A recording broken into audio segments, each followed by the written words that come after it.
اللہ الرحمن الرحیم الحمد للہ رب العالمین والصلاة والسلام علی خاتم الانبیاء وسید المرسلین سیدنا محمد وآلہ واصحابہ اجمعین۔ درود پاک پڑھیے دوستو۔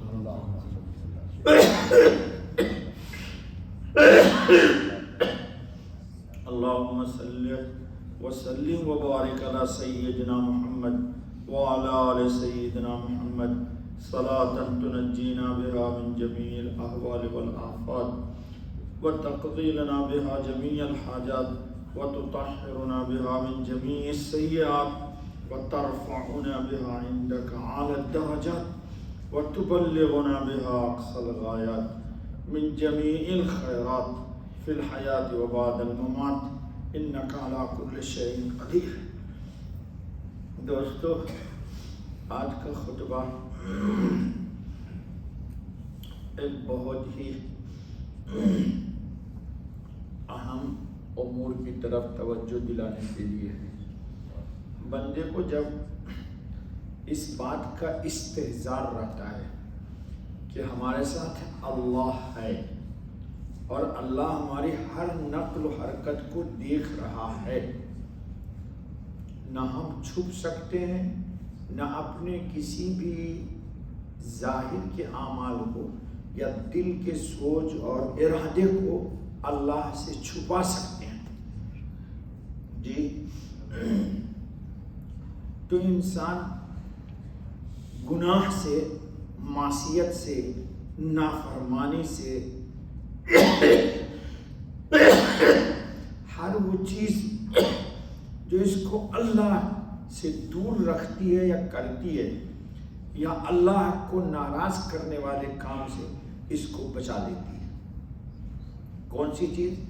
صرف اتنا سا دھیان کہ اللہ میرے ساتھ ہے اور اللہ مجھے دیکھ رہا ہے، اللہ مجھے دیکھ رہا ہے۔ بہت ہمارے یہاں بات ہو چکی ہے پہلے دوستو، قرآن آپ پڑھتے ہیں، پڑھاتے ہیں، ماشاءاللہ سنتے ہیں۔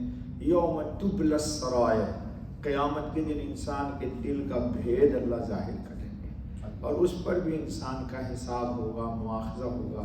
اللہ ہم سب کو معاف کر دے۔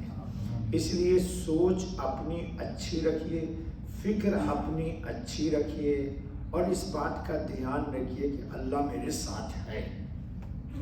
اور یہ بہت بڑی نیکی ہے، یہ اللہ والوں کو جو اللہ تک پہنچا دیتی ہے، یہی اس بات کا دھیان، یہ جو اللہ والوں کے یہاں ذکر ہوتا ہے، مراقبہ ہوتا ہے، اس میں یہی دھیان جمایا جاتا ہے کہ اللہ آپ کے ساتھ ہے۔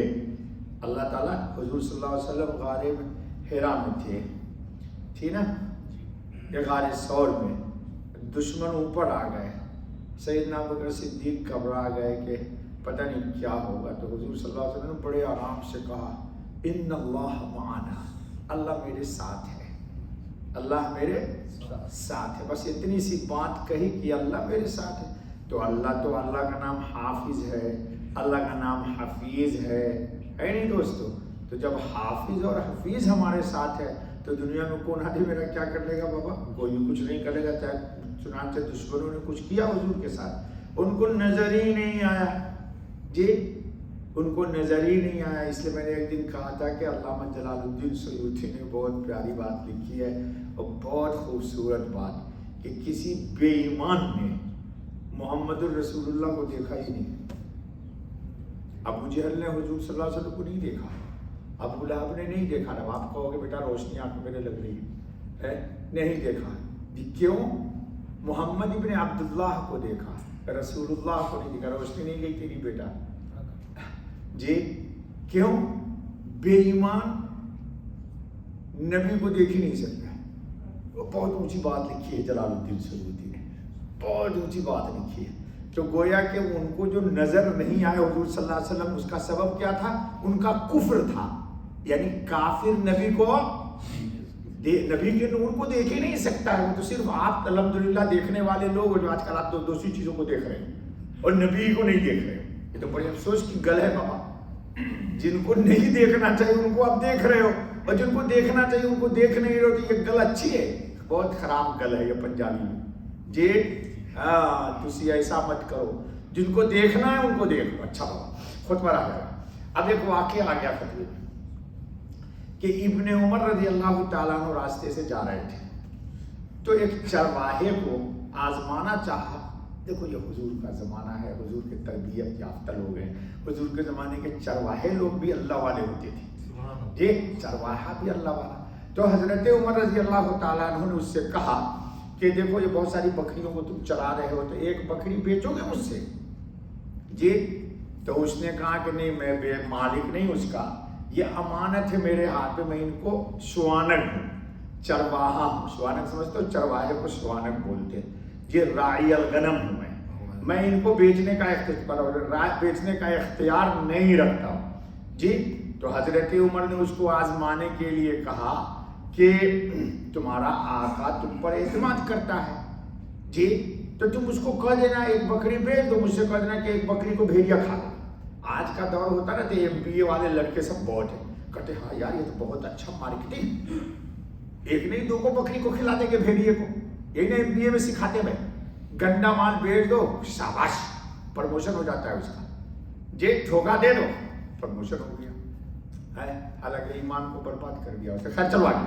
تو راعی الغنم نے، اس شوانگ نے، چرواہے نے، جی، اس نے اپنا سر کو آسمان کی طرف یوں اٹھایا اور پھر حضرت ابن عمر سے کہا کہ فَإِنَّ اللَّهَ، اگر میں ایسا آقا کو بول دوں گا کہ بکری کھا گئی بھیڑیا تو اللہ کہاں چلے جائیں گے؟ اللہ سے تھوڑے نہ چھپا پاؤں گا، اللہ دیکھ رہے. فَإِنَّ اللَّهَ. جی. آئے حضرت عمر نے جب سنا تو حضرت عمر سمجھ گئے کہ یہ پہنچا ہوا ہے، یہ بالغ ہے. جب وہ حضرت جنید کی بات آ گئی، یہ کون ہے؟ بالغ. آپ بالغ اس کو بولتے ہیں جس کی بیوی کو بچہ ہو جائے تو کہتے ہیں آدمی بالغ ہو گیا ہے. یہ بالغ نہیں، نابالغ ہے. جو اللہ تک پہنچ گیا وہی بالغ ہے. چنانچہ حضرت جنید کا قصہ سنایا تھا نا، انہوں نے کہا اپنے مریدوں میں بھائی جتنے نابالغ لوگ ہیں وہ نکل جائیں یہاں سے، بالغ لوگ یہاں رہیں. تو جتنے ان کے خلفاء اللہ والے لوگ تھے سب مسجد سے نکل گئے، اور جتنے وہ لوگ جنہوں نے سمجھا کہ رات میں شلوار خراب کر دینا بالغ ہونے کی دلیل ہے وہ سب بیٹھے رہے. تو حضرت نے بڑے افسوس سے کہا بھائی جو لوگ بالغ تھے وہ تو چلے گئے باہر، نابالغ سب بیٹھے ہوئے ہیں یہاں. اب لوگوں کو سمجھ میں آیا کہ بالغ سے مراد پہنچا. بالغ کا ترجمہ ہے پہنچنا. تو پہنچے ہوئے لوگ جو ہوتے تھے گویا کہ حضرت عمر سمجھ گئے کہ بندہ اللہ تک پہنچا ہوا ہے. تو بار بار کہنے لگے حضرت عمر فَأَيْنَ اللَّهُ. چرواہا ہے بکری کا، لیکن اس کو اللہ اس کے ساتھ ہے. اس کا کتنا استحزار ہے، اس کو کتنا استحزار. سمجھ گئے؟ یعنی اس کے دماغ پر ہر وقت یہ بات چھائی ہوئی ہے کہ میرے ساتھ اللہ. میرے ساتھ کون ہے؟ اللہ پاک بھی قرآن میں کہتے ہیں، کیا کہتے ہیں؟ وَهُوَ مَعَكُمْ أَيْنَمَا كُنْتُمْ وَلَكِنْ لَا تُبْصِرُونَ. وہ اللہ تمہارے ساتھ ہے لیکن تم اسے دیکھ نہیں سکتے. ایک جگہ قرآن کریم کہہ رہا ہے نَحْنُ أَقْرَبُ إِلَيْهِ مِنْكُمْ. جی.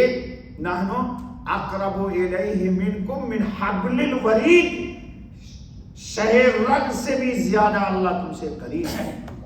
اللہ اکبر. بندے کو جب اس بات کا دھیان ہو جاتا ہے دوستو تو پھر وہ کوئی گناہ کا کام نہیں کرتا، سوچے گا بھی نہیں. اب اللہ تعالیٰ انہ علیم بذات الصدور، وہ دل کی دھڑکنوں کو جانتا ہے. تو خطبے میں اس کے بعد کیا آیا کہ انسان اگر کوئی وظیفہ کر رہا ہے، وظیفہ مسلم جاب، تو یہ ایک امانت ہے.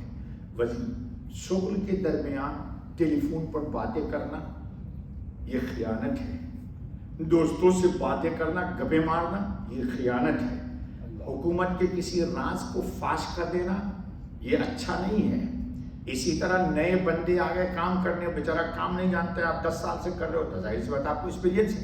تو اس نے اگر کوئی چیز پوچھی تو اس کو جھڑک دینا، نہ بتانا، غصہ ہونا، یا حکومت کا پوسٹ سے ہٹ گئے تو حکومت کے راز کو جو آپ جانتے تھے اس کو فاش کر دینا. خطبے میں آیا کہ یہ سب چیزوں سے انسان کو بچنا چاہیے. اللہ تعالیٰ ہم سب کو اپنا دھیان نصیب کرے. بس 10 منٹ بہت